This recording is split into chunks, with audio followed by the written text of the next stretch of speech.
I sat at the far end of the mahogany conference table in the Peterson Family Trust building, taking notes on my tablet while my sister Caroline held court like she'd been born to rule. In her mind she had been. She was the biological daughter of Marcus and Victoria Peterson, born into a family whose name appeared on hospital wings, university buildings, and the letterhead of one of New England's oldest family trusts. I was just Daniel, the adopted one. As I was saying before we were interrupted, Caroline continued, shooting a pointed look in my direction, the Peterson Family Trust has always been guided by blood legacy. Our great-grandfather built this empire, our grandfather expanded it, and our father preserved it. Now it's our responsibility to ensure it stays in the hands of real family members. She emphasized the word real while looking directly at me. Across the table, my younger biological sister Amanda nodded enthusiastically, flipping her designer hair over her shoulder. Caroline's absolutely right. This is about preserving our heritage. The Peterson name means something. Our mother sat near the head of the table, looking uncomfortable but saying nothing. Our father had passed away 6 months ago, and these quarterly trust meetings had become Caroline's stage for asserting what she saw as her rightful dominance. The trust currently manages assets worth approximately $890 million, Caroline said, pulling up a presentation on the screen behind her. Real estate holdings, investment portfolios, the Peterson Foundation, and controlling interests in 7 companies. This isn't just money, it's a legacy that needs to be protected by people who actually share our father's blood. Caroline, our mother said weakly, your father specifically wanted all his children included in trust decisions. That includes Daniel. Dad was sentimental, Caroline said dismissively. He felt guilty about not being able to have more biological children after Amanda, so he adopted Daniel to make himself feel better. But sentiment doesn't make good business sense. Daniel doesn't understand our family history. He doesn't carry our DNA. He can't possibly have the same commitment to preserving what our ancestors built. I kept my expression neutral, continuing to review the documents in front of me. I'd learned long ago that engaging with Caroline's attacks only made them worse. Better to let her exhaust herself. I'm proposing a restructuring, Caroline announced. Amanda and I should have primary control over trust decisions. Mom can maintain her advisory role. And Daniel. She paused dramatically. Daniel should receive a fixed annual stipend, let's say $200,000, and be removed from operational decision-making. It's generous, considering he has no biological claim to Peterson assets. Amanda nodded eagerly. That's more than fair. Most adopted kids don't get anything when wealthy parents die. Daniel should be grateful for whatever he receives. He's been receiving equal treatment for 32 years, Caroline added. That's enough charity. It's time to acknowledge reality. Real family makes the real decisions. Our mother's face had gone pale. Girls, your father's will was very clear. All 3 of you are equal beneficiaries. He made sure Daniel had the same rights and responsibilities as his biological children. Dad's will was written when he was sick, Caroline said, her tone gentler now but no less determined. He wasn't thinking clearly. He was trying to be fair, but fairness isn't the same as wisdom. The Peterson legacy deserves to be controlled by Petersons. Real ones. I finally looked up from my tablet. Are you finished?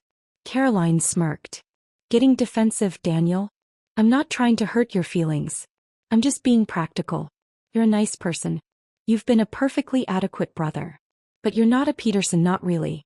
You know it, I know it, and it's time we stopped pretending otherwise. I asked if you were finished, I repeated calmly. Because we have other agenda items to cover, and you're taking up considerable time with your proposal. My proposal that will save this family's legacy, Caroline shot back. Unless you want to selfishly cling to assets you have no real claim to? Before I could respond, the conference room door opened. Harriet Morrison, the senior partner at Morrison & Associates, the law firm that had managed the Peterson Family Trust for 3 generations, entered with 2 associates carrying document boxes. Harriet was 73, silver-haired, and had the kind of sharp eyes that missed nothing. My apologies for the interruption, Harriet said, setting her briefcase on the table. But I was informed that there's discussion about restructuring the trust, and I felt it necessary to attend personally. Mrs. Morrison, Caroline said warmly, standing to shake her hand, How wonderful to see you. Yes, I've just proposed a sensible restructuring that recognizes bloodline rights in the Peterson Trust. I'm sure you'll agree it's the appropriate course of action. Harriet's expression didn't change. Miss Peterson, before we discuss any restructuring, I need to provide some information that's become relevant given the nature of this conversation. May I? Of course, Caroline said magnanimously, settling back into her chair. We value your counsel. Harriet opened her briefcase and pulled out a thick folder. I've been the Peterson family attorney for 41 years. I handled your father's adoption of Daniel 32 years ago. I drafted his will 6 months before his death. And I've been managing a separate trust that until now has remained confidential per explicit instructions. The room went very quiet. I kept my face carefully neutral, though I knew exactly what was coming. What separate trust? Caroline asked, her confidence wavering slightly. The Daniel Peterson Irrevocable Trust, Harriet said. Established 27 years ago by your grandfather Harrison Peterson, and later substantially modified by your father Marcus Peterson. The existence of this trust was known only to me, my senior partner who has since passed away, Daniel, and the trustees involved. Amanda leaned forward. Why would grandfather establish a separate trust for Daniel? That doesn't make sense. It makes perfect sense when you understand the full story, Harriet said. He turned to our mother. Victoria, I apologize. Your husband asked me to keep this confidential until a specific triggering event occurred. That event is currently happening, so the confidentiality provisions have lapsed. Mom looked confused and worried. Marcus never mentioned any separate trust to me. He wanted to protect Daniel, Harriet said simply. She opened the folder and pulled out documents. When Marcus and Victoria adopted Daniel 32 years ago, it wasn't a random act of charity, though that's what the family was told. Daniel's biological father was Harrison Peterson's illegitimate son. The silence that followed was absolute. Caroline's mouth had fallen open. Amanda looked like she'd been slapped. Mom's hand flew to her chest. That's impossible, Caroline whispered. Grandfather would never. Harrison Peterson had an affair in his late 40s. Harriet continued matter-of-factly. The woman was an employee at one of the Peterson companies. When she became pregnant, Harrison provided financial support but didn't acknowledge the child publicly.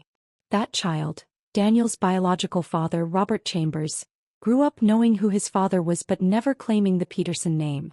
She pulled out a photograph and slid it across the table.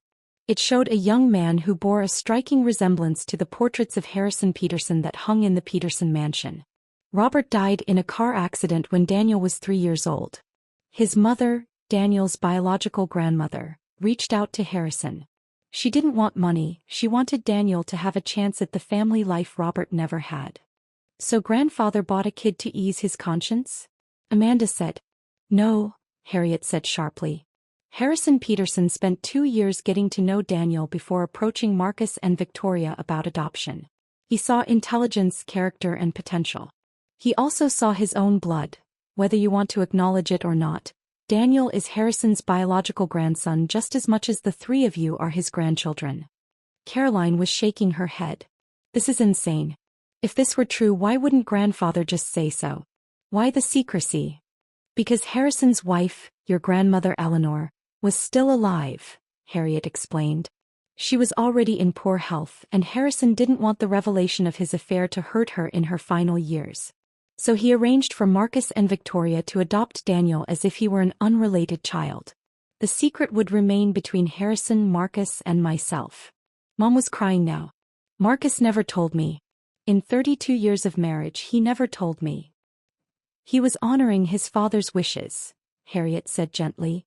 But he wanted to make sure Daniel was protected. So when Harrison died 15 years ago, he left instructions for a separate trust to be established. Marcus honored those instructions and added his own provisions over the years. She turned to look directly at me. Daniel, your grandfather and father wanted you to have the tools to build your own success without the burden of family expectations or the complications of this secret. The Daniel Peterson Irrevocable Trust was funded with $47 million in initial capital from your grandfather's estate, plus an additional $28 million added by your father over the following years. Caroline made a strangled sound. Amanda had gone completely pale. That trust, Harriet continued, has been actively managed for 27 years. Daniel gained access to the funds at age 25, though he chose to continue growing the assets rather than drawing on them. As of this morning, the Daniel Peterson Irrevocable Trust is valued at approximately $394 million. The numbers hung in the air like a bomb. Caroline looked like she might be sick. Amanda was frantically calculating on her phone, probably trying to verify the math. "But there's more," Harriet said, and I saw the faintest hint of satisfaction in her eyes. 10 years ago, your father Marcus made a decision regarding the Maine Peterson Family Trust. He was concerned about the growing tension between his biological and adopted children. He worried that after his death, Daniel would be marginalized or excluded from family decisions based purely on adoption status. She pulled out another document. So Marcus restructured the trust using a sophisticated mechanism that tied voting control to demonstrated business acumen and ethical leadership rather than birth order or biological status. He established a series of milestones that would determine ultimate control of the Peterson Family Trust. "What kind of milestones?" Caroline demanded, her voice rising. "Business success, charitable contributions, educational achievement, and ethical conduct," Harriet listed. Each milestone earned points toward eventual controlling interest. The system was designed to reward merit, not entitlement. Your father believed that the person who best exemplified Peterson values should lead the trust, regardless of how they came to be Peterson. She laid out a spreadsheet on the table. Over the past 10 years, points have been awarded based on documented achievements. Caroline, you've run the Peterson Foundation admirably and earned significant points for that. Amanda, your work in the family's real estate division has been noted. But Daniel. Harriet turned to me with something like respect in her eyes.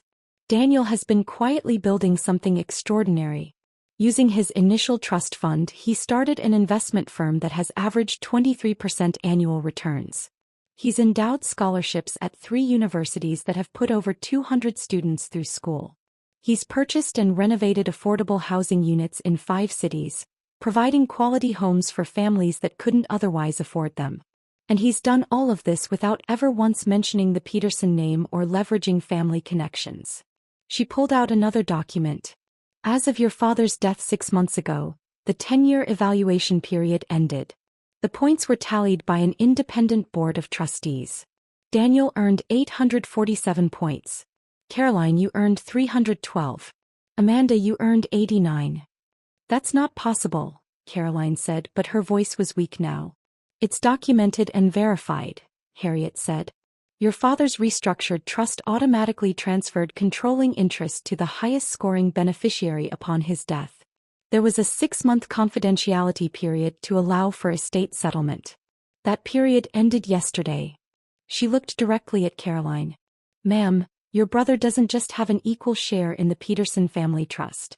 Daniel currently controls 67% of all trust holdings, voting rights and decision-making authority. Caroline, you control 21%. Amanda, you control 12%. The silence was so complete I could hear the heating system in the walls. Caroline's carefully applied makeup couldn't hide how pale she'd gone. Amanda was staring at me like she'd never seen me before.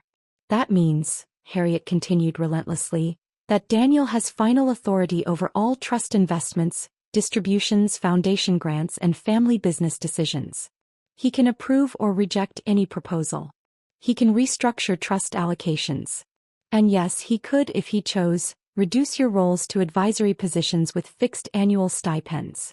She let that sink in for a moment before adding, in other words, the exact proposal you just made for Daniel can now be made by Daniel for you. Caroline shot to her feet. This is a setup. This is fraud. Dad he wouldn't have. Your father was crystal clear in his intentions, Harriet said firmly. I have his signed documents, his video testimony recorded 6 months before his death, and a letter he wrote explaining his reasoning. Would you like me to read it aloud? Yes, Mom said quietly. Please. I need to understand what Marcus was thinking. Harriet pulled out an envelope already opened and extracted several handwritten pages. This is dated 4 months before his death. I'll read the relevant portions. To my family, particularly Caroline and Amanda. By the time you hear this letter, I'll be gone, and the truth about Daniel's heritage will have been revealed. I'm sorry I couldn't tell you while I was alive, but I was honoring my father's wishes and protecting my mother from pain she didn't deserve in her final years. Daniel is your brother in every way that matters, but he's also your blood relative, your first cousin through biology, your brother through love and law. He carries Peterson DNA just as you do. But more importantly, he carries Peterson values in a way I always hoped all my children would. I watched Daniel grow up knowing he was adopted, knowing he was different, knowing that some family members would always see him as less than. And I watched him respond to that burden with grace, hard work, and integrity. He never demanded recognition. He never leveraged the family name. He never used his adoption story to claim victim status or excuse poor behavior. Instead, he built something real.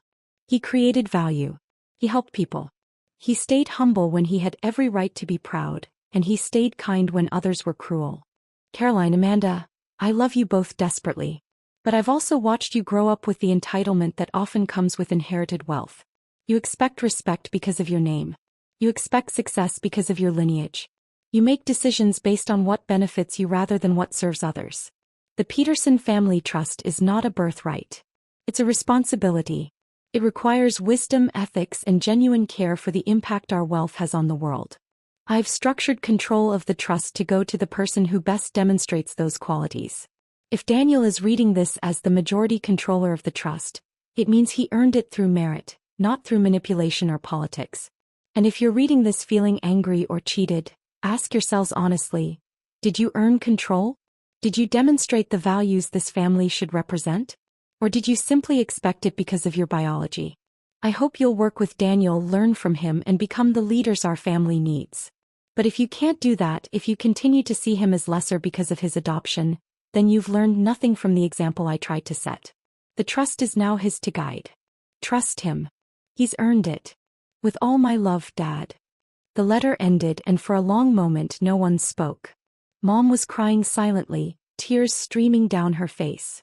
Caroline was staring at the table, her hands clenched into fists.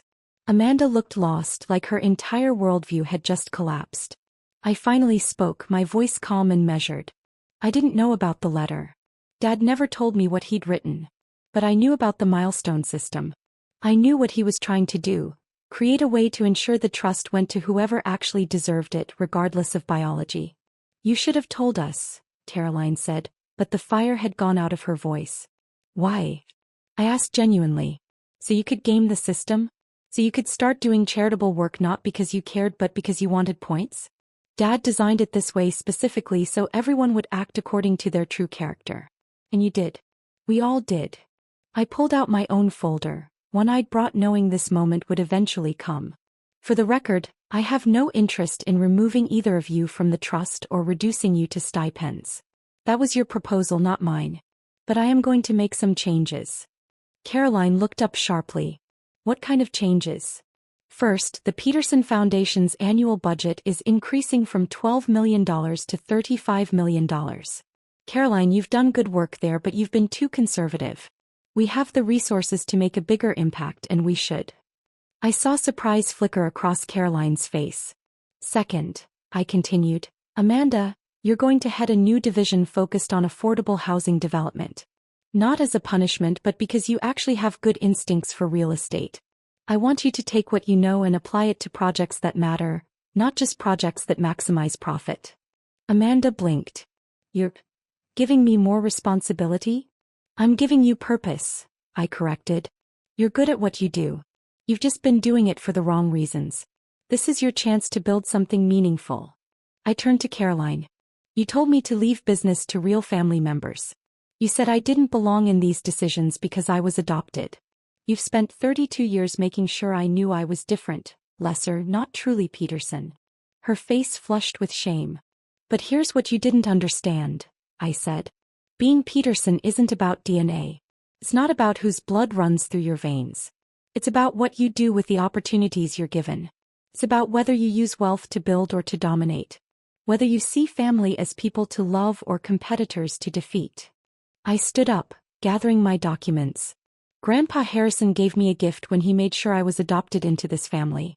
Not the money, the example. He showed me that mistakes can be corrected, that family can be chosen, And that legacy is something you build through your actions, not something you're owed because of your birth. Dad gave me an even greater gift, I continued, looking at my mother now.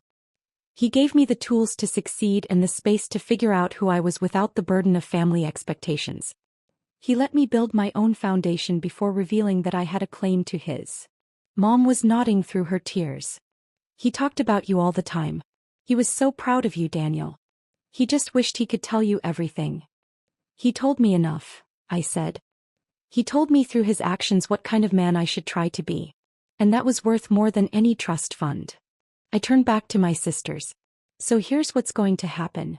I'm taking controlling interest of the Peterson Family Trust as Dad intended. But I'm not doing it to punish you or exclude you. I'm doing it because someone needs to refocus this family on what actually matters. Which is what? Amanda asked quietly. Using what we have to make things better, I said simply. Not for us, for people who actually need it. The affordable housing projects I've been running? We're scaling that across the trust. The scholarship programs? Expanding them. The investment firm? We're adding an ESG focus that prioritizes social impact alongside returns. I pulled out a proposal I'd been working on for months. I want to establish the Peterson Center for Adopted Youth. Fully funded. Providing support services, counseling, educational resources, and financial assistance for adopted children and adoptive families. Because I was lucky, I was adopted into wealth and privilege. Most adopted kids aren't. They deserve support too. Harriet was reading the proposal with obvious approval. This is excellent, Daniel.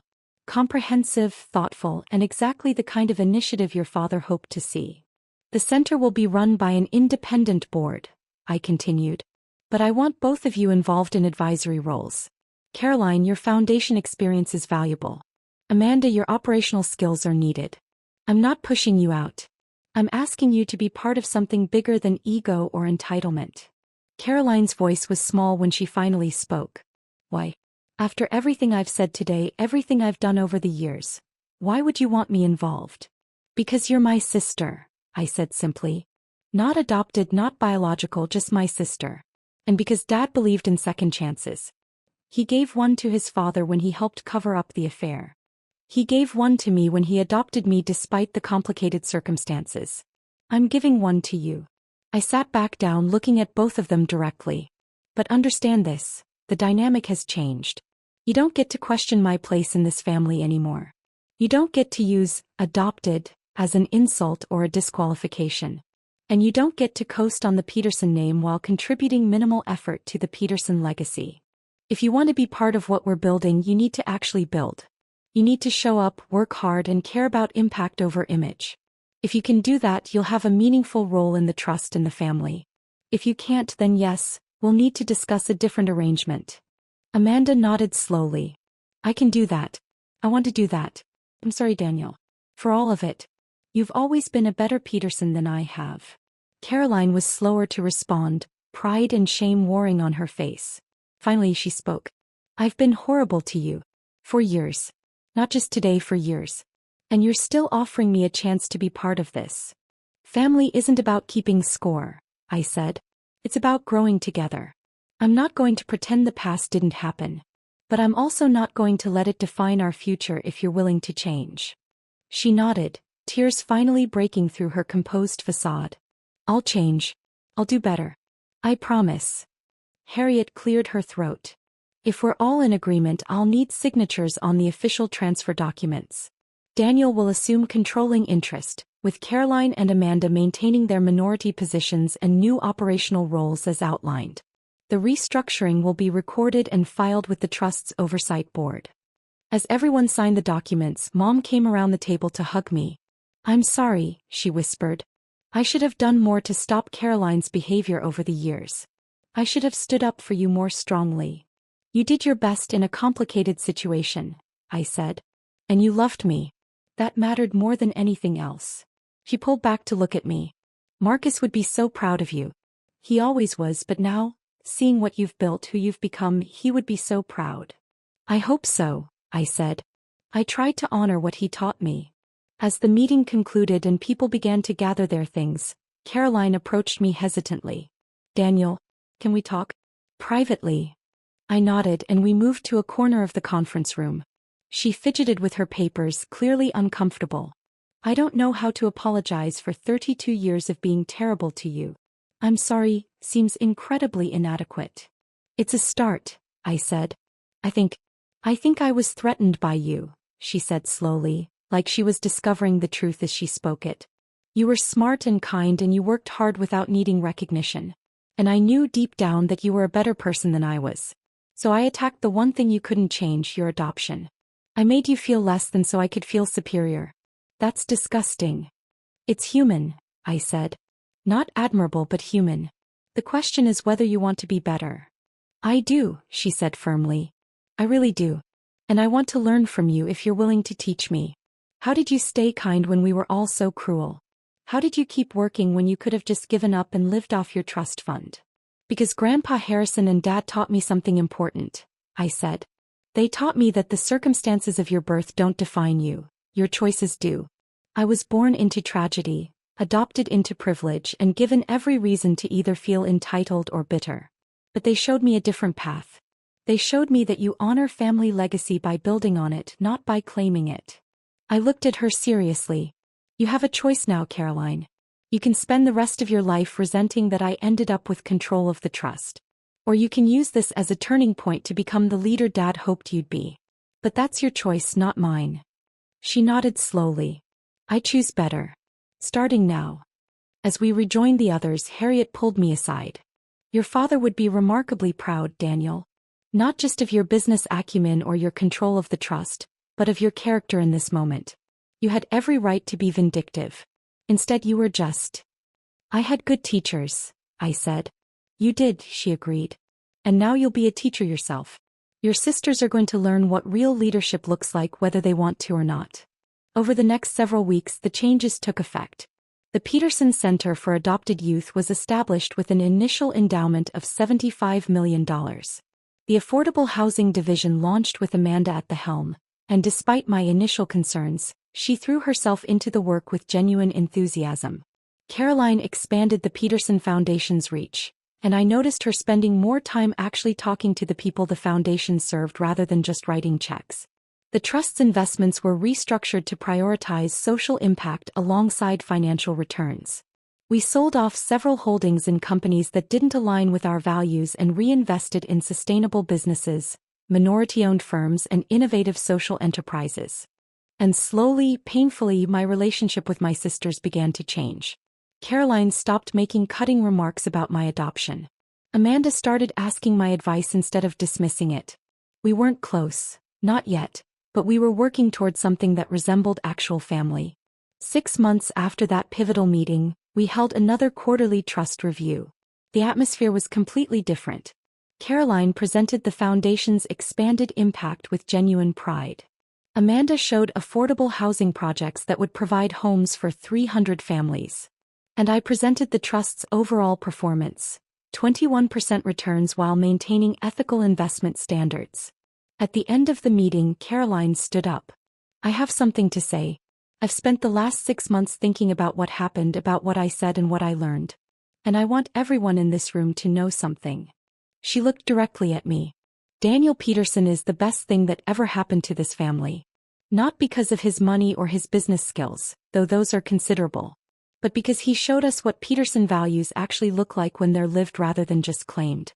He's more Peterson than any of us who were born with the name. And I'm grateful, truly grateful, that Grandpa Harrison made sure he became our brother. Amanda nodded. I second that. All of it. Mom was crying again, but this time they were happy tears. Your father knew, she said softly. He knew exactly what he was doing when he adopted you, Daniel. And he knew exactly what he was doing when he structured the trust the way he did. He was teaching all of us what really matters. As we left the meeting that day, walking out into the Boston sunshine, I felt something I hadn't felt in years, like I truly belonged. Not because of blood or money or control, but because I'd finally earned the respect of the people I'd always considered family, even when they didn't consider me the same way. The Peterson Family Trust would continue for generations, funding scholarships and housing projects and charitable works. But more importantly, it would stand as a reminder that family isn't about biology. It's about choice. The choice to love, to support, to grow together. And sometimes the adopted son turns out to be exactly what the family needed all along. That's what real legacy looks like.